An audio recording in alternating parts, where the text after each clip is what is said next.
like this is pretty awesome. We have that arm, and we have the principle of less is more.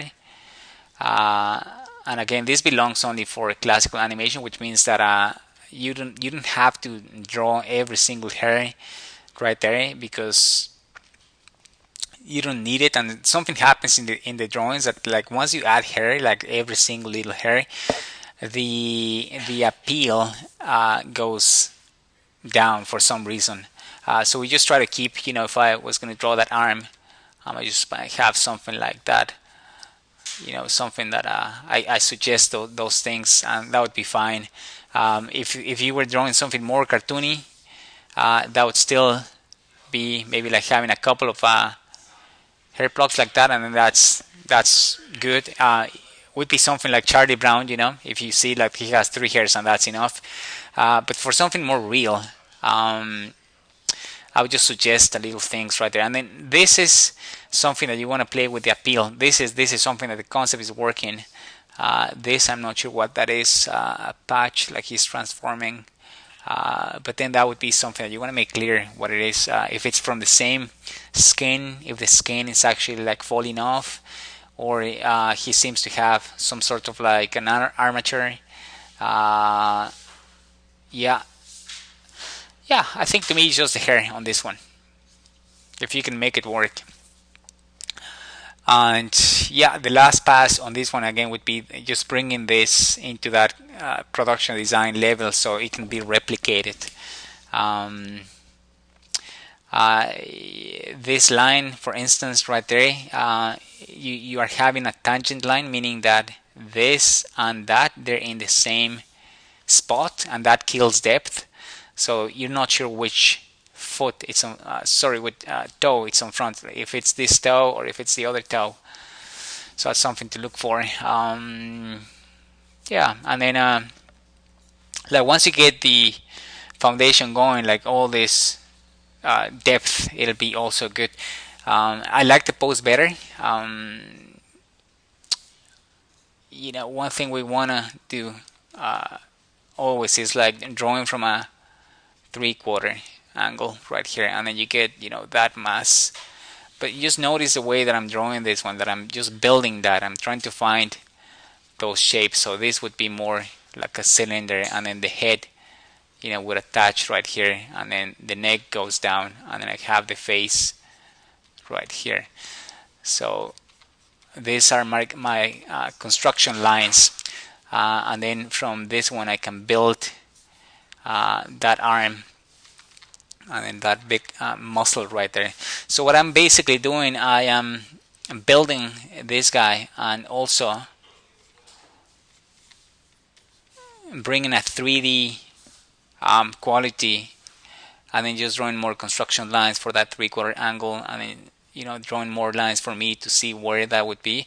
This is not the final drawing or what you see from the outside, but I'm drawing from the inside out, which is great. Then the pelvis, something like that. Keep it in perspective, and then now that this is gonna go farther away from the camera. And now anatomy wise might be a little bit strange that it goes this way. You have to make it more like the idea that it goes kind of like tapers away from us, something like that. And then this would be like farther away, and you want to make sure that the feet are making good ground contact. That's also on the foundations about solid drawing, and then the pose that it actually feels that it belongs to the set, and it also it's like sitting down or making contact. And then this, you have something that is foreshortening with that knee. That's a tough one. We don't really have as much foreshortening. We try to avoid it every time we can.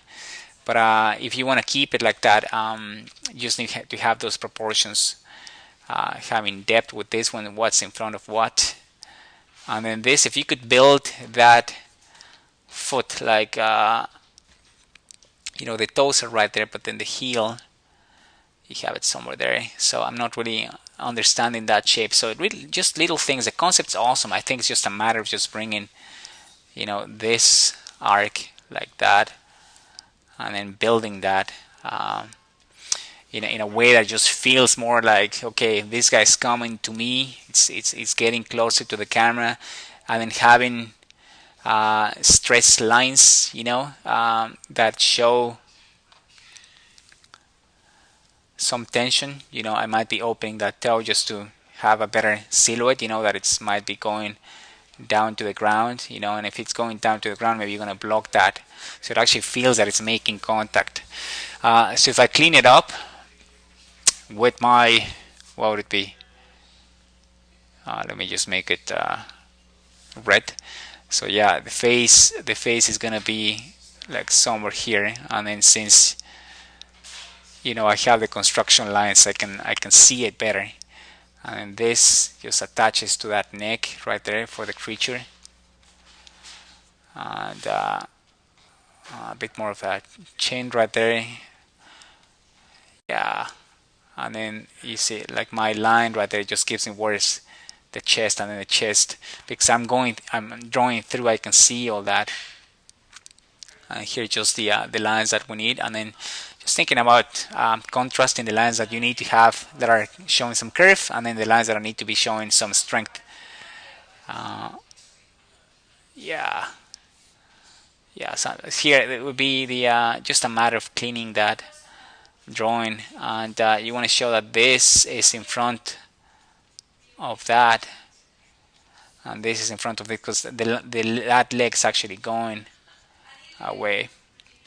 Yeah, away from the camera.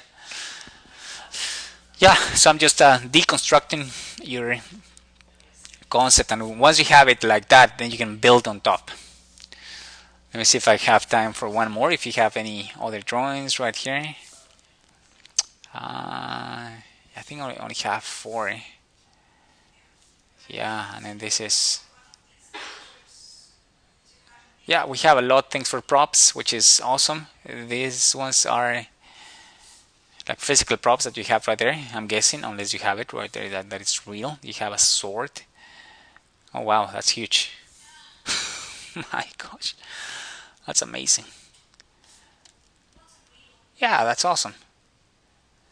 Yeah, so you do definitely seem to me that you have that profile, more from a concept artist. And then this is the stuff that I've seen in game studios.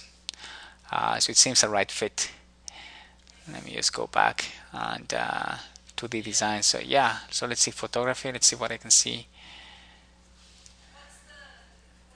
Yeah, that's awesome. Pretty awesome picture.